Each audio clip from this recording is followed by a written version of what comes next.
دنیا ایک سایہ ہے، حقیقت نہیں۔ غار کے قیدی کی طرح ہم صرف دیوار کا سایہ دیکھ رہے ہیں، اصل سورج علم سے نظر آتا ہے۔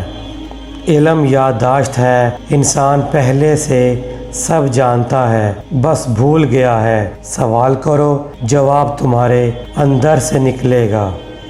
روح 3 حصوں کی ہے: عقل، جذبہ، خواہش۔ جب عقل حکم کرے تو انسان عادل بن جاتا ہے، ورنہ ٹوٹ جاتا ہے۔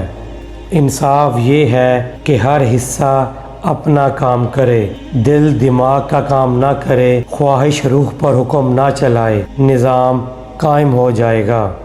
محبت خوبصورتی کی سیڑھی ہے، پہلے جسم سے محبت ہو، پھر روح سے، پھر علم سے، آخر میں سچ کی خوبصورتی سے۔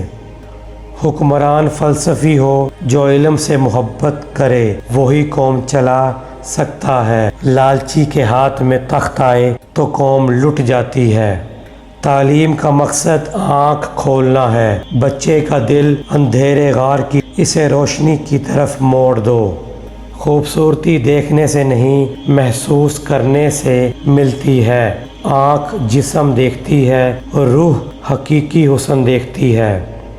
جھوٹ سے بچو، خاص کر خود سے بولا جھوٹ۔ جو خود کو دھوکہ دیتا ہے وہ سب سے بڑا مریض ہے۔ موت بری نہیں، لا علمی بری ہے۔ جسم مر جائے تو روح آزاد ہو جاتی ہے، قید سے رہائی ملتی ہے۔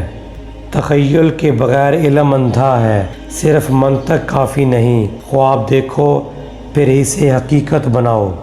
قانون سب کے لیے برابر ہو، بادشاہ بھی قانون کے نیچے ہو۔ جہاں قانون جھکتا ہے وہاں قوم ٹوٹتی ہے۔ اچھائی کا علم ہی نیکی ہے، جو سچ جان لے وہ برا کام نہیں کر سکتا۔ برائی لا علمی سے پیدا ہوتی ہے۔ شاعر کو شہر سے نکال دو اگر وہ جھوٹ بیچے۔ لفظوں کا جادوگر قوم کو خواب دکھا کر برباد کر دیتا ہے۔ مثالی ریاست دل کے اندر ہے، باہر کی دنیا بنانے سے پہلے اپنا اندر کا شہر سنوارو۔ تم ٹھیک تو دنیا ٹھیک۔